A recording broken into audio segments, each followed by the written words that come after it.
Muli po magandang umaga sa inyong lahat. Kapistahan po ngayon ng banal na mag-anak, Jesus, Maria at Jose, Feast of the Holy Family, ngayong araw na ito. Ang ating mga radio station at television station network ay particular sa mga images ng connection na nais sila ipabatid to capture their audience. Kaya ginagamit nila yung mga relational words like kapuso. Siyempre, Channel 7 yan. Kapamilya, Channel 2 yan.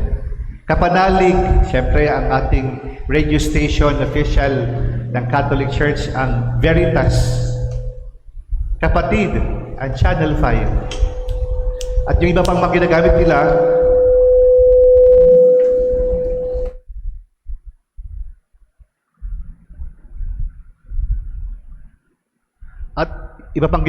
nila, ay kadiwa, kadugo.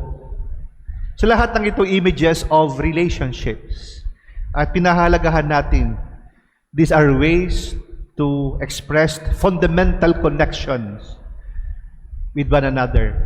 Human relationship is an element that is important, hindi lamang sa society, even in the church. Kaya ang pamilya ay mahalaga.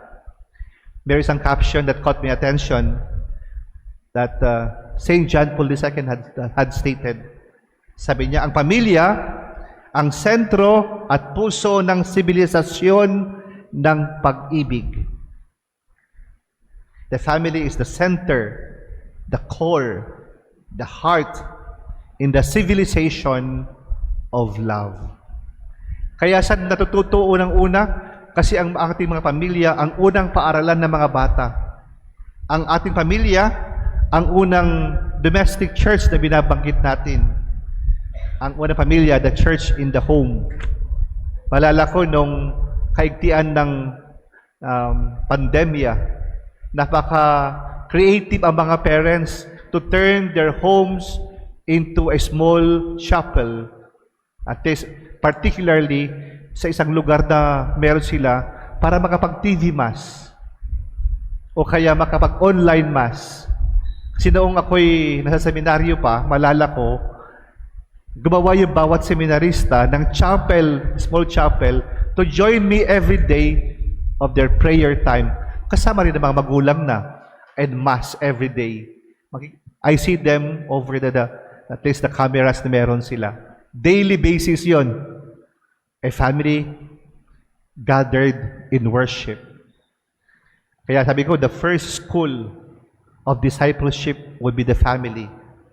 The first domestic church, the first church in the home would always be the family. Kaya ang kapistahang ito, natin pong ipinagdiriwang ngayon, ay pagkilala at pagpapahalaga ni Jesus, ang banal na pamilya, sa bawat pamilyang meron tayo.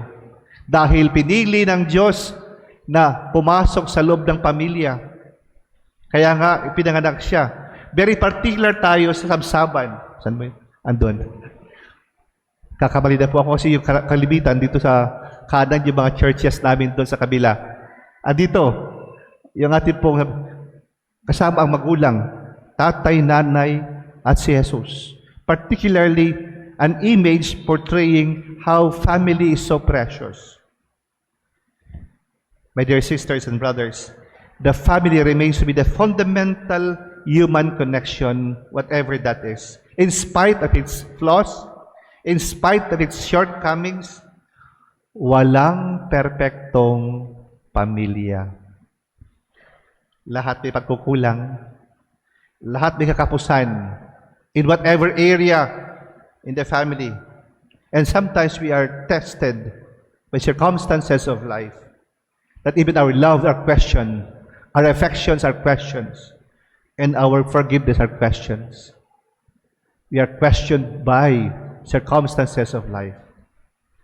But what sustains the family relationship of the Holy Family, Mary, Joseph, and Jesus? Ano ba? Bakit ba banal ang pamilyang ito? Bakit pa siya tinawag na banal na family o holy family? Tatlong bagay lamang po for our reflection to steer us, just to highlight 3 points. Una, bakit banal sila? Sapagkat wagas ang kanilang pagmamahal. From the manger down to Nazareth, in their daily lives, punong-puno ng pagmamahal ang mag-anak na ito. Nagkatulungan. Ilang beses na akong nagtungo sa Holy Land, and among the many places I would always have to pause for a while when I visited the place would always be in Nazareth to see how things are working.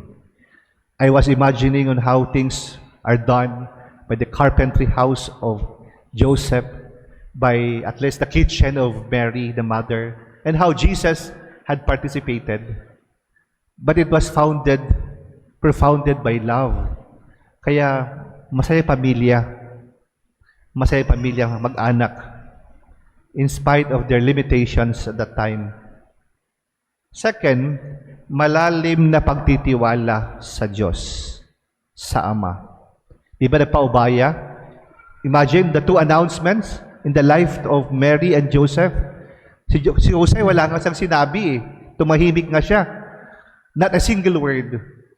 But he had been obedient to the invitation by the Father, to the angel. Mary responded, "Be it done to me according to your word." I will not wonder if Jesus had also been an obedient son in terms of surrendering everything to the Father.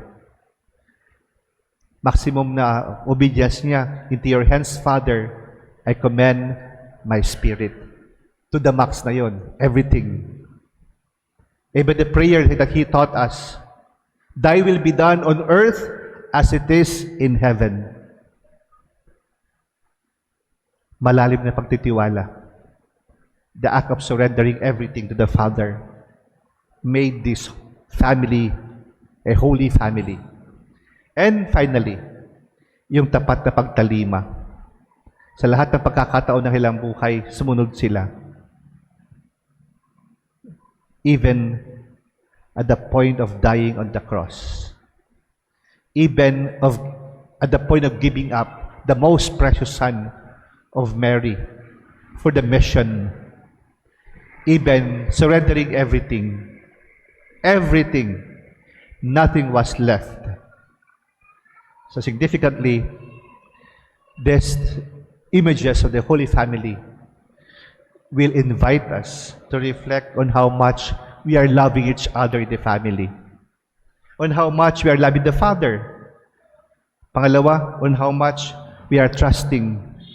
And third, on how much we are being obedient to the Father.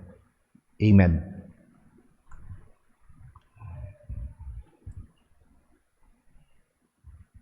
Tumayo po tayong lahat.